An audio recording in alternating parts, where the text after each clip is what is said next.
Good afternoon. My name is Sara Davidson. I'd like to begin by acknowledging that I too am a guest here on the traditional, ancestral, and unceded territory of the Musqueam people. My Haida name is Anjak Gusandlans, which means Killer Whale Woman of the Dawn. So I am the project lead on Indigenous Storybooks, and it has been an incredible, incredible opportunity to be involved in this project. This project emerged based on these 4 storybooks that you can see here, which were from Little Cree Books, and Little Cree Books was a project that started in Alberta through a language program, and I believe that Liam found these open access in his interest to have open access stories.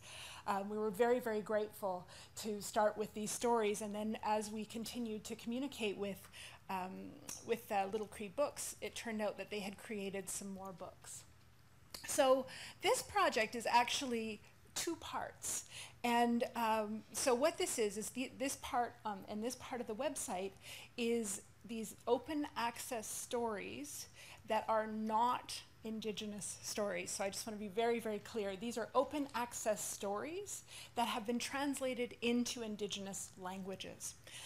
So I'm going to give you the example.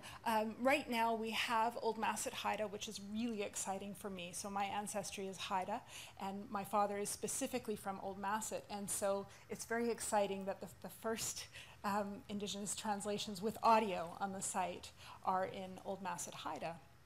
So it works the same way as what you've seen here. And so then we go to this story, and this is now, this was translated by Jisquan, and she also did the audio for the Haida. And so you can see here that the story is available, and you can listen. Tan Gidi Skinang. In Haida.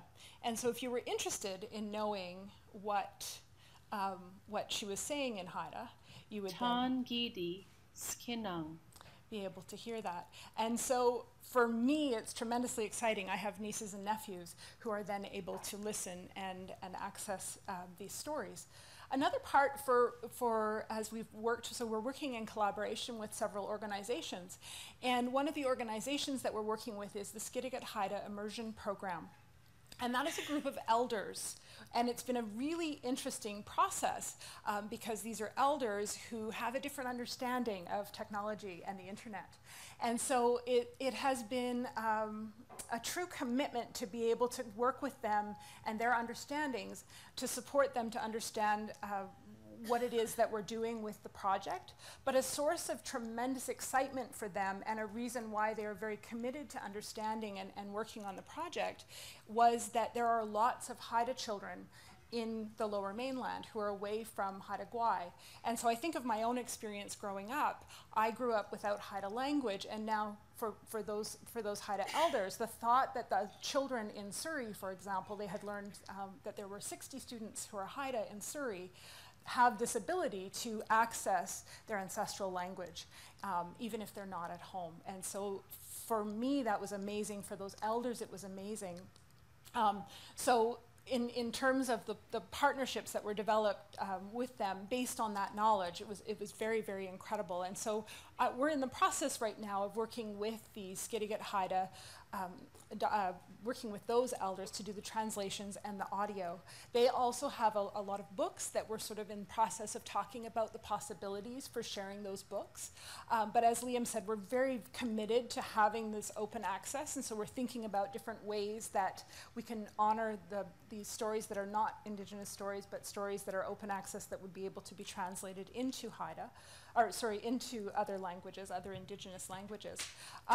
The other opportunity that is incredible, when Liam was talking about the platform, one of the other opportunities we've been able to share with some of the communities is the possibility of putting some of their stories, perhaps not on the website if they're not comfortable with that, but starting with allowing them to have that format available so that they can share the stories in the community, so that at the very least that they have access without having to spend a lot of money on books. They currently have the books, but the beauty of this software means that on a little memory stick you can have the audio and the text and everything right there for a relatively low cost. One thing to keep in mind with the Indigenous translations is that because of the history with Indigenous languages, particularly in North America and Canada, they're on the verge of extinction for some of them. And so this project looks very different in working with Indigenous languages. And so it's a much slower process, and we want to be sure that we are being respectful of the communities and what their vision is for the project. So as a result, we ended up with sort of time in between as we were working. And one of the areas, I'm in teacher education, and I've worked with a lot of teachers. And so as we had had time in between the meetings and communicating with the communities, we also developed a resource section to support educators. And the stories here are Indigenous stories. And so just to sort of point out the difference. And so you'll see here that there's general information about stories. And this is about supporting educators. As many of you know, in the province of British Columbia, the curriculum has changed to incorporate more Indigenous content, and some educators are struggling with that. And so in the hopes of supporting educators to feel comfortable working respectfully with Indigenous stories, we started to compile resources, and we vetted those resources. And you'll notice here that they have been organized according to nations, so that we are inviting educators to think about the traditional territory that they're working on and prioritizing those areas and the stories from those areas as they're working. And so we've done some of the work to be sure that they're allowed to be shared in this context, and these are all open access resources. So for example, if you go to the Haida, you will see that this is a traditional Haida story that is in stop time animation, and it's got the language here.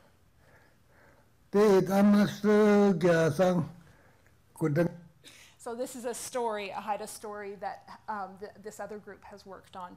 So part of that commitment was to be sure that educators also have access to resources. And again, these are the more traditional Indigenous stories, and they have protocols connected. So we're not doing the translations associated with those. So we're fully launching next year, but I wanted to come today and just share with you a little bit about the work that we're doing. So thank you so much for your time.